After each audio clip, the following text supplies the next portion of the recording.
قتل نفسا بغير نفس أو فساد في الأرض فكأنما قتل الناس جميعا. السلام علیکم ورحمۃ اللہ وبرکاتہ. ناظرین گرامی، میں فاروق عمری پھر سے ایک مرتبہ آپ کے بیچ حاضر ہوں. آپ کا وہی منتخب پسندیدہ عنوان آتنکواد کا ورودھ، جس کے سلسلے میں ہم ڈھیر ساری معلومات حاصل کر رہے ہیں. ہمارے محترم معزز مہمان فضیلت الشیخ عبدالحسیب مدنی حفظہ اللہ سے اس پروگرام میں سب سے پہلے شیخ محترم کا استقبال کرتا ہوں. السلام علیکم ورحمۃ اللہ وبرکاتہ. وعلیکم السلام ورحمۃ اللہ وبرکاتہ.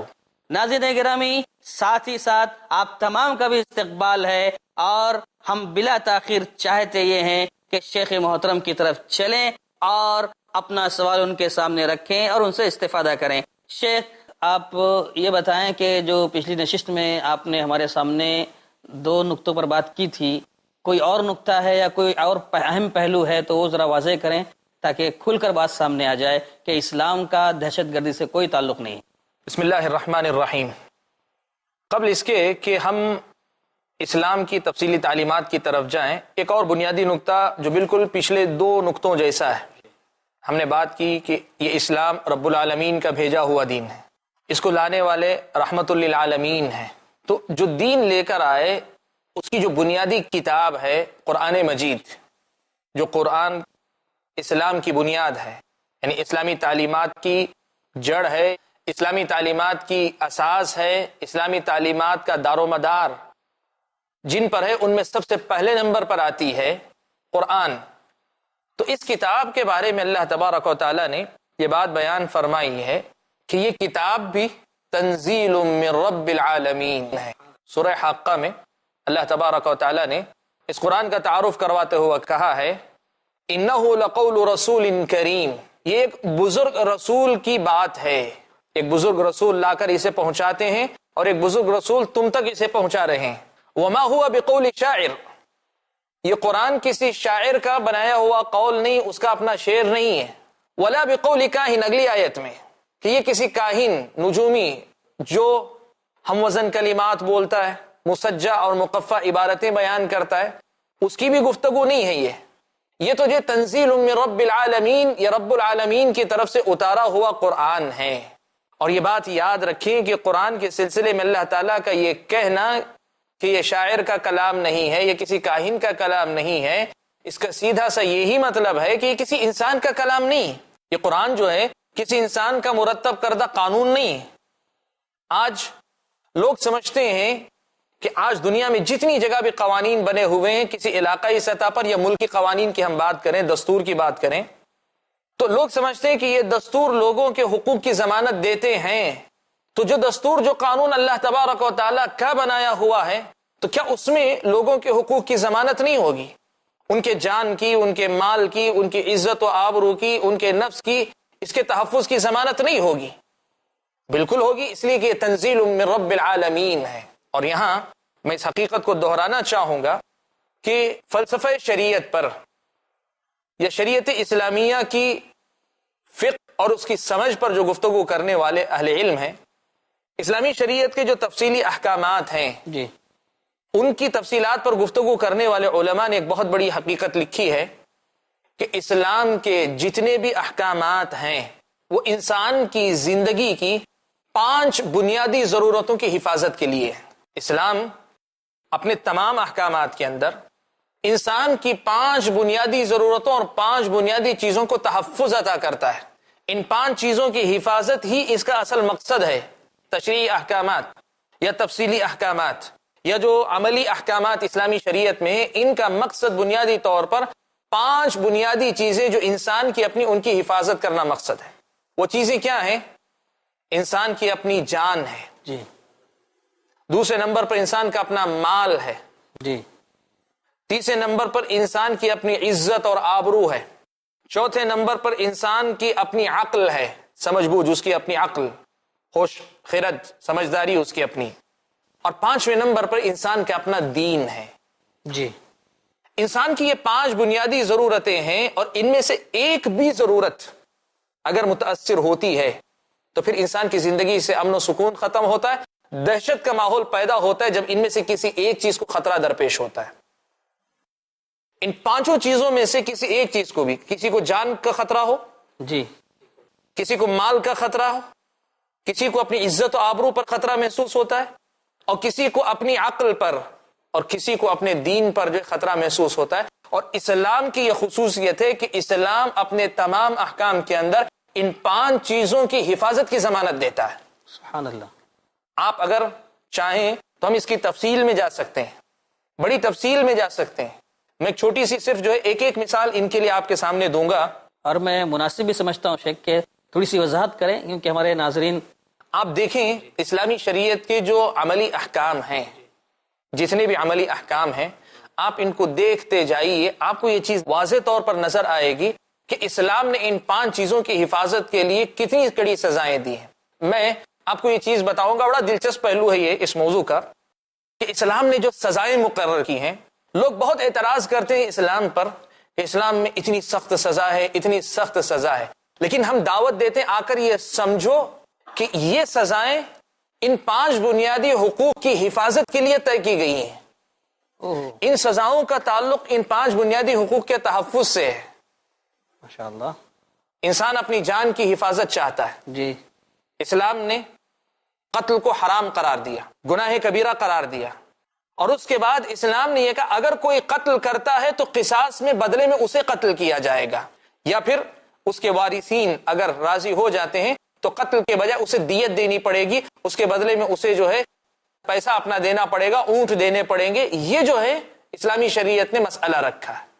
آپ دیکھیں لوگ کہتے ہیں اسلام میں قتل کے بدلے میں قتل سزا بڑی سخت ہے، لیکن آپ دیکھیں کہ یہی چیز اس بات پر دلالت کرتی ہے کہ یہ اسلام کا حسن ہے کہ انسان کی اپنی جان کی حفاظت کی ضمانت دیتی ہے۔ یہ اس بات کی گواہی ہے کہ تنزیل من رب العالمین، یہ قرآن جو یہ قصاص کا حکم لے کر آیا ہے وہ رب العالمین کی طرف سے آیا ہے، اور لوگوں کی جانوں کی حفاظت کی خاطر قصاص کا حکم اپنے ساتھ لے کر آیا ہے۔ اسی لیے قرآن مجید میں اللہ تعالیٰ نے ایک لفظ ذکر کیا ہے، وَلَكُمْ فِي الْقِصَاصِ حَيَاةٌ يَا أُولِي الْأَلْبَابِ، عقل مندو قصاص لینے میں، قتل کے بدلے میں قتل کرنے میں تمہارے لیے زندگی ہے۔ قتل تو موت ہے، لیکن کہا قتل کے بدلے میں اگر جوابی قتل قصاص، جو کہ ایک حکومت، ایک سسٹم، ایک نظام کے تحت ہوتا ہے، ہر ایرا غیرہ جا کے نہیں کر سکتا، قصاص اپنے ضوابط کے ساتھ جب نافذ کیا جاتا ہے، بظاہر ایک آدمی کی موت ہو رہی ہے لیکن اس سے سینکڑوں لوگوں کو زندگی مل رہی ہے، سینکڑوں لوگوں کی جانوں کی حفاظت ہو رہی ہے، سینکڑوں لوگوں کی جان کا تحفظ ہو رہا ہے۔ یہ اسلامی شریعت بتاتی ہے۔ پہلی مثال میں نے دی آپ کے سامنے کہ انسان کی پانچ بنیادی چیزوں کی حفاظت، یہی آپ کو قرآن مجید کی تعلیمات کے جو تشریعی احکامات ہیں، یعنی عملی احکامات ہیں، ان کا خلاصہ اور نچوڑ کے طور پہ نظر آئیں گے۔ میں نے بتایا جان کی حفاظت، جی، اور میں نے بتایا کہ جان کی حفاظت کے لیے اسلام نے یہ کہا اگر کوئی قتل ناحق اگر کسی کا کرتا ہے بہت بڑا گنہگار ہے، اور سزا بھی اتنی ہی سخت مقرر کی کہ اگر کوئی آدمی گناہ قتل کا کر بیٹھتا ہے تو قصاص میں اس کو قتل کر دیا جائے گا۔ یہ پہلی بات۔ جی، دوسری چیز، انسان اپنے مال کا تحفظ چاہتا ہے۔ اسلامی شریعت نے مال دوسرے آدمی کا ناحق طریقے سے کھانا، اسے اسلامی شریعت کی نظر میں بہت بڑا جرم قرار دیا۔ جی، دھوکہ ہو، آدمی پر ڈاکہ ہو، آدمی سے مال چھین لینا ہو، ظلم زبردستی کر کے ہڑپنا ہو، اور مال چاہے پیسے کی شکل میں ہو، زمین کی شکل میں ہو، کسی بھی شکل میں ہو، اسلامی شریعت نے اسے حرام قرار دیا۔ تم لوگوں کے مال کو ناجائز طریقے سے مت کھاؤ۔ اللہ نے کہا ان الذين ياكلون اموال اليتامى ظلما انما ياكلون في بطونهم نارا، جو لوگ لوگوں کا مال ظلم اور زبردستی کھاتے ہیں وہ مال نہیں کھا رہے، وہ جہنم کی آگ اپنے پیٹ میں بھر رہے ہیں۔ اللہ تبارک و تعالیٰ نے چوری کو حرام قرار دیا اور چور کے ہاتھ کاٹنے کا حکم دیا اگر اسلامی شریعت کے اصولوں کے مطابق چوری اس ضابطے میں آتی ہے جو ضابطہ اسلامی شریعت نے ہاتھ کاٹنے کے لیے مقرر کیا ہے۔ اب وہی بات پھر میں دہراؤں گا، اسلامی حدود پر اعتراض کرنے والے لوگ یہ دیکھیں کہ اسلام نے جو ہے یہ جو حدود نافذ کی ہیں یہ جو ہے لوگوں کو مال کے معاملے میں دہشت زدہ کرنے، یا اسے میں ذرا لفظ سنبھال کر کہوں تو مالی دہشت گردی سے بچانے کے لیے اللہ تعالیٰ نے اس حد کو جاری کرنے کا حکم دیا ہے۔ لوگوں کے مال کو اللہ تبارک و تعالیٰ نے تحفظ عطا فرمایا، اور مال اگر زمین کی شکل میں ہو، اگر کوئی آدمی کسی دوسرے کی زمین ہڑپ لیتا ہے، ناجائز طریقے سے کسی کی زمین دبانا چاہتا ہے، قبضہ کرنا چاہتا ہے، پیارے نبی صلی اللہ علیہ وسلم نے فرمایا کہ اگر کوئی آدمی ایک بالشت برابر بھی زمین، اور اس زمانے میں زمین بالشتوں سے نہیں ناپی جاتی تھی، ہمارے زمانے میں بھی اب شہروں میں اسے فٹ کے حساب سے، اسکوائر فٹ کے حساب سے ناپتے ہیں، ورنہ پہلے زمانے میں سب وہ بیگھا ہوتا تھا یا ایکڑ کا حساب ہوتا تھا۔ اس دور میں اللہ کے نبی صلی اللہ علیہ وسلم نے دیکھیں جو تعبیر استعمال فرمائی، اور اس زمانے میں جو ہے زمینیں اتنی آباد بھی نہیں تھی، نہ آبادیاں اتنی زیادہ تھیں، لیکن اس دور میں اللہ کے نبی نے کہا اگر کوئی آدمی ایک بالشت زمین بھی ناحق ناجائز طریقے سے لے لیتا ہے، کل قیامت کے دن اللہ تبارک و تعالی جتنی زمین اس نے اٹھائی لی ہے، جتنی زمین پر اس نے قبضہ کیا ہے، برابر اتنا حصہ 7 زمینوں میں سے نکالیں گے، نکال کر اس آدمی کی گردن میں ڈال دیں گے کہ آج اٹھائے پھرو جو زمین تم نے دبائی تھی، اس کی سزا یہ ہے کہ اس کا بوجھ تمہارے سر پہ میں لاد کے چھوڑوں گا۔ یہ اسلام کی وہ تعلیمات ہیں، میں پھر دہراؤں گا، تنزیل من رب العالمین، یہ رب العالمین کی طرف سے نازل کردہ حکم ہے، یہ قرآن اللہ تعالیٰ کی طرف سے اتارا گیا ہے، تو یہ قرآن دنیا کو آباد کرے گا، برباد نہیں کرے گا۔ اس کی تعلیمات لوگوں کے حقوق کے تحفظ کی ضمانت ہوں گے، یہ لوگوں کے حق پر ڈاکہ زنی کی ہرگز ہرگز ہمت افزائی نہیں کریں گے، چہ جائے کہ اس کی جو ہے ترغیب دلاتے ہوں۔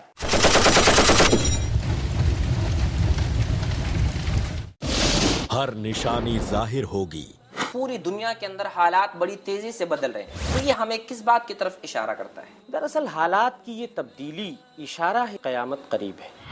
ہر علامت سامنے آئے گی۔ قیامت کی نشانیوں سے مراد وہ بھیانک واقعات ہیں جو آخری زمانوں میں رونما ہوں گے۔ قیامت سے پہلے جانیے شیخ مصطفیٰ اجمل مدنی سے ہر منگل رات 8 بجے صرف i+TV پر، بہتر زندگی کے لیے۔ اپنے DTH اور کیبل آپریٹر سے آج ہی سمپرک کریں۔ Free to year.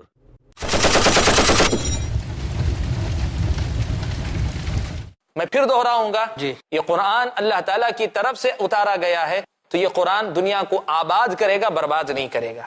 اس کی تعلیمات لوگوں کے حقوق کے تحفظ کی ضمانت ہوں گے، یہ لوگوں کے حق پر ڈاکہ زنی کی ہرگز ہرگز ہمت افزائی نہیں کریں گے، چہ جائے کہ اس کی جو ہے ترغیب دلاتے ہوں۔ یہ میں نے بات کی 5 ضرورتوں کی، اس میں سے دوسری ضرورت مال کی ہوئی۔ آپ نے دیکھا بات اگر جان کی ہو یا بات اگر مال کی ہو، دونوں کے اندر اسلامی شریعت نے کتنا کڑا اور کتنا سخت رخ اختیار کیا ہے۔ بات اگر میں مزید اسی نقطے کو مالی تحفظ کی کروں تو آپ اس سسٹم کو بھی دیکھیں جو آج دنیا میں رائج ہے۔ اسلامی سسٹم سودی بینک کاری، سودی کاروبار، سودی لین دین کو حرام قرار دیتا ہے۔ کیوں؟ اس لیے کہ سودی کاروبار میں اکثر میں ہوتا یہ ہے، بظاہر لوگوں کو لگتا ہے کہ قرضہ آسانی سے ملتا ہے، لیکن قرضہ لینے والا آدمی اسے فائدہ ہو کہ نقصان ہو، اسے بہرحال فائدہ دینا ہی ہوتا ہے۔ تو مالدار اس سے مزید مالدار ہوتا جاتا ہے، غریب آدمی یا تو غریب سے غریب ہوتا ہے یا کم از کم وقتی ضرورت پوری کر لیتا ہے، لیکن اوپر اٹھنے کے امکانات اس کے پاس نہیں رہ جاتے۔ اسلامی شریعت نے سود کو بھی حرام قرار دیا اسی مال کے تحفظ کے لیے۔ تنزیل من رب العالمین، یہ حکم رب العالمین کی طرف سے اتر کر آیا ہے۔ آپ دیکھیں یہ قرآن جس کی ہم بات کر رہے ہیں، جس کی تعلیمات کا ہم حوالہ دے رہے ہیں، یہ کون سی تعلیمات ہیں؟ یہ وہ تعلیمات ہیں جو خود بتاتی ہیں کہ یہ کسی انسان کا بنایا ہوا نہیں، رب العالمین کا بھیجا ہوا ہے۔ جب قرآن رب العالمین کا بھیجا ہوا ہے تو یہ دہشت گردی کی کتاب کیسے ہو سکتی ہے؟ ہم قرآن کا تعارف تفصیلی نہیں کروا رہے ہیں، ہم یہ پہلو بتانا چاہ رہے ہیں کہ قرآن جس کو لوگ آج مسلمانوں کی کتاب اور دہشت گردی کی بنیاد سمجھتے ہیں، میں اس کو مزید آگے بڑھاتا ہوں۔ میں نے کہا 5 بنیادی چیزوں کا تحفظ، ایک تو جان کی بات ہوئی، دوسرے مال کی ہوئی، تیسری چیز ہے انسان کی عزت و آبرو۔ اسلامی شریعت کا یہ کہنا ہے کہ ایک مرد ایک عورت کے ساتھ باقاعدہ نکاح کر کے، یا اگر عورتیں لونڈیوں کی شکل میں موجود ہوں تو لونڈی کی حیثیت سے صرف رشتہ قائم کر سکتا ہے، ورنہ پھر دنیا کی ہر عورت کی عزت اسلام کی نظر میں محترم ہے۔ ماشاءاللہ، عزت و آبرو کے تحفظ کے لیے اتنا جامع قانون دنیا کے کسی دستور میں نہیں ہے۔ کیا بات ہے، ماشاءاللہ۔ عورت کی عزت کے تحفظ کا ایک ایسا نمونہ آپ کو ملے گا جو دنیا کے کسی دستور میں نہیں، اور میں بات کروں گا صرف دستور کی نہیں، اس لیے کہ بہت سی چیزیں دستور میں رہ جاتی ہیں، معاشرے میں نہیں ہوتی، سماج میں نہیں نظر آتی۔ قانون کتابوں میں ہوتا ہے کچھ اور زمین پہ چلتا کچھ اور ہے. ہم بتانا چاہیں گے پیارے نبی صلی اللہ علیہ وسلم نے اس زمانے میں جب مکہ میں تھے، ابھی آپ صلی اللہ علیہ وسلم ابتدائی مرحلے میں ہیں، لوگوں نے بھی اسلام قبول نہیں کیا. اس وقت اللہ کے نبی صلی اللہ علیہ وسلم نے اعلان کیا تھا کہ ایک عورت صنعاء سے نکل کر حضرموت پہنچ جائے گی، بڑی لمبی مسافت، لیکن اسے سوائے اپنی بکری پر کہیں کوئی بھیڑیا حملہ نہ کر دے، اس کے علاوہ کسی اور چیز کا ڈر نہیں ہوگا. عورت کو اپنی عزت و ناموس کی حفاظت کی اتنی گارنٹی ملے گی، اور ملی. یہ گارنٹی ملی، دنیا نے دیکھا، تاریخ پڑھ کے دیکھو، ایسا کبھی نہیں ہوا جو آج ہم دیکھتے ہیں. جو ہم عورتوں کی عزت اور آبرو کے ساتھ کھلواڑ دیکھ رہے ہیں، یہ کھلواڑ نہیں ہو رہا ہے. عورتوں کو آج جو اپنی عزت کا ڈر لگا ہوا ہے، جو دہشت کا ماحول ہے کہ گھر سے نکلے گی تو اپنی عزت و آبرو بچا کے لوٹیں گی، ساتھ میں لے کر آئے گی، اس کی کوئی ضمانت نہیں. نکلنے والی خاتون واپس صحیح سالم لوٹے گی اپنی عزت و آبرو کے ساتھ، اس کا کوئی گارنٹی دینے والا نہیں. بلکہ لوگ الٹا تبصرہ کرنے والے ہیں کہ ہم کہاں تک معاشرے پہ کنٹرول کریں.